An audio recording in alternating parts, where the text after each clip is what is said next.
दोस्तों, एक बार फिर से स्वागत है आपका प्रजापति न्यूज में। दोस्तों, आम जनता की गलतियां हर किसी को दिख जाती हैं, लेकिन जब बात सरकार की आती है तो लोग आंखों में पट्टी बांधकर बैठे रहते हैं। तभी तो आज के टाइम पर अगर कोई बिना मास्क लगाए सड़क पर घूम रहा है, मास्क नहीं लगा रखा ना दोनों ने। नहीं लगा रखा, ये मेरी। हालांकि ऐसा करना नहीं चाहिए और हम कतई इसका समर्थन नहीं करेंगे, लेकिन मान लीजिए अगर कोई बिना मास्क के घूम रहा है तो तुरंत उससे 1000 रुपए का जुर्माना लिया जाएगा, और अगर वही इंसान दोबारा मास्क न लगाए तो उसे 10,000 का जुर्माना लिया जाएगा। यानी कि जमकर वसूली चल रही है। पर क्या कभी आपने ये सोचा है कि अस्पतालों में बेड न मिलने पर सरकार के ऊपर कितना जुर्माना होना चाहिए, और वेंटिलेटर न मिलने पर सरकार पर कितना जुर्माना लगना चाहिए? और सबसे जरूरी बात, पीएम केयर फंड्स में डिपॉजिट किए गए करोड़ों रुपए कहां चले गए? इसका जवाब कौन देगा, और कौन इसके पीछे सरकार पर जुर्माना लगाएगा? आप सोच रहे होंगे कि भला सरकार से कौन जुर्माना मांगेगा? तो दोस्तों, यही तो है हमारी सबसे बड़ी गलती, और आज इसी गलती के बारे में मैं यानी आपका दोस्त विशाल प्रजापति आपको बताने वाला हूँ। जहाँ इस वीडियो में आपके सामने हम अपने देश का ऐसा सच लेकर आएंगे जिसे देखने के बाद आपके पैरों तले जमीन खिसक जाएगी। और हाँ, याद रहे, YouTube हमारे इस वीडियो की नोटिफिकेशन 1 करोड़ सब्सक्राइबर्स में से सिर्फ कुछ हजार लोगों को ही भेजेगा, और थोड़ी देर में इस वीडियो को भी गायब कर देगा, क्योंकि उसे अश्लीलता से ज्यादा पैसे मिलते हैं, ना कि हमारे जैसे सरकार के खिलाफ बोले गए वीडियो से। इसलिए अगर आप चाहते हैं हम और वीडियो लाते रहें, कृपया इसे इतना शेयर कीजिए कि YouTube और सरकार के मुंह पर तमाचा लगे। वर्तमान समय में हमारे देश के क्या हाल चल रहे हैं हमें पता है, पर इस समय सरकार चुप्पी साधे बैठी हुई है। किसी को कोई मतलब नहीं है कहां कौन मर रहा है, और शायद इस टाइम कोई ऐसा इंसान होगा जिसके दोस्तों रिश्तेदारों की मौत न हुई हो। हर कोई इस महामारी के कहर को झेल रहा है। बढ़ चढ़कर सोनू सूद जैसे सितारे वो काम कर रहे हैं जो हमारे देश की सरकारों को करना चाहिए। लोगों को बेड दिलाने से लेकर वेंटिलेटर और ऑक्सीजन वगैरह की सुविधा तक हर एक चीज सोनू सूद जैसे सितारे कर रहे हैं, लेकिन सरकार घोड़े बेचकर सोने में लगी है। उसे तो जैसे जनता से कोई लेना देना ही नहीं है। पर क्या आपको नहीं लगता कि अब वक्त आ गया है सरकार का जवाब देने का? क्योंकि जिस हिसाब से परिस्थितियां चल रही है, उससे कब किसकी मौत हो जाए किसी को नहीं पता। 4 दिन जुकाम हुआ नहीं कि 5वें दिन इंसान के मरने की खबर आ जाती है, और इस तरह की खबरों को सुनकर दिल ऐसे दहल जाता है कहीं हमारे अपनों के साथ ऐसा कुछ न हो जाए। ऊपर से हमारे देश के अस्पताल और वहाँ की सुविधाएं तो और भी ज्यादा माशाअल्लाह है। इंसान अस्पताल जा रहा है अपने इलाज के लिए, लेकिन वहाँ पर इलाज तो छोड़िए, बिस्तर तक नसीब नहीं हो रहा। डॉक्टर मरीजों को कुत्ते बिल्ले की तरह दुत्कार देते हैं।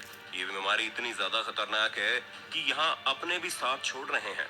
ऐसे में इंसान के पास सिर्फ और सिर्फ एक ही सहारा बचता है, और वो है सरकार का। लेकिन हमारे देश की सरकार तो अपनी पार्टी का प्रचार करने में लगी रहती है। हर स्टेट में वही हाल आपको देखने को मिलेगा। हमारा देश पिछले 1 साल से कोरोना वायरस का कहर झेल रहा है, पर शायद ही ऐसी कोई जगह होगी जहां पर हॉस्पिटल बने होंगे। हाँ, जब बात इलेक्शन की आती है तो ऐसे जमकर रैली करवाते हैं जैसे कहीं के राजा महाराजा हूँ।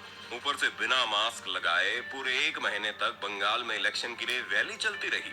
हर नेता अपना सिक्का जमाने में लगा पड़ा है, और उस टाइम देश में कोरोना वायरस केस इतने बढ़ रहे थे कि हर रोज लोगों की लाशें उठ रही थी।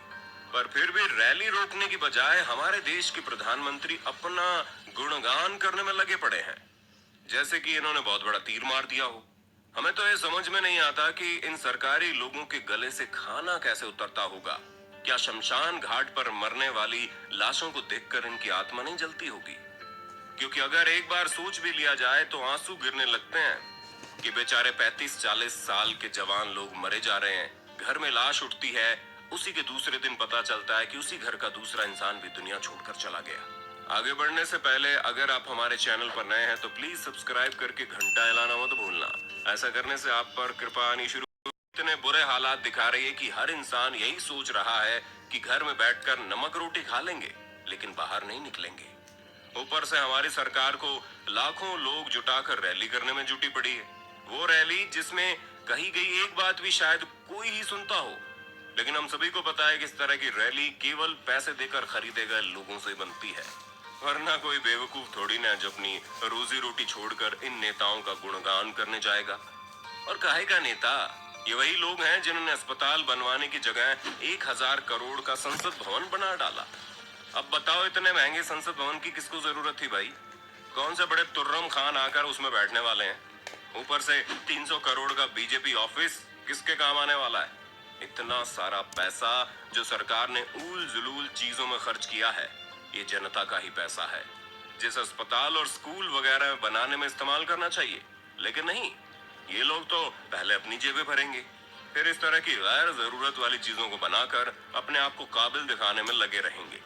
दोस्तों, आप खुद ही बताइए, देश को 1100 करोड़ के राम मंदिर की क्या जरूरत है? अच्छा, राम मंदिर तो चलिए पहले बन गया था।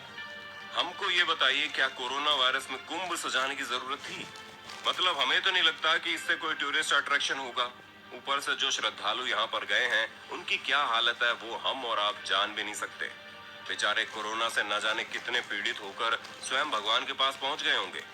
लेकिन अगर इसी कुंभ मेले को रोक दिया गया होता तो न जाने कितनी जानें बच जाती। लेकिन सरकार को तो अपनी धार्मिक राजनीति करने से फुर्सत नहीं मिलती। अगर कुंभ रोक देते तो इनकी बेइज्जती न हो जाती कि इतने बड़े हिंदू सरकार कुंभ का मेला नहीं करवा रही है। मतलब हद है। जिस तरह आज आप हमारे देश की स्थिति देख रहे हैं, उससे तो ये चीज साफ है कि पूरी दुनिया भारत की बेइज्जती कर रही होगी। और जो चीजें हमें दुनिया भर से मदद के रूप में मिल रही है, वो कोई दोस्ती वगैरह नहीं है, बल्कि भाई साहब ये सब हमारे भारत देश पर तरस खाकर हमें दिया जा रहा है। मन ही मन दुनिया हंस रही होगी। पहले तो बहुत काबिल बन रहे थे कि हमने कोरोना वायरस को हरा दिया, लेकिन अब सबसे ज्यादा हवा भारत में ही टाइट है। और ये सब कुछ हमारे देश की सरकार की वजह से हुआ है, जिसके पास हमारी वीडियो में पूछे गए एक भी सवाल का जवाब नहीं है, क्योंकि सारा पैसा तो नेताओं के बैंक बैलेंस को बढ़ा रहा है। और एक बात और बताऊं, हमारी जनता भी कुछ कम नहीं है। तो सिर्फ अरे लोग सोशल डिस्टेंसिंग और मास्क बिना लगाए घूम रहे हैं। कुछ हद तक ऐसे लोग भी जिम्मेदार हैं। बाकी दोस्तों, आपको हमारी सरकार और इस समय चल रही परिस्थितियों के बारे में क्या कहना है, हमें कमेंट में जरूर बताना। और इसी तरह की वीडियो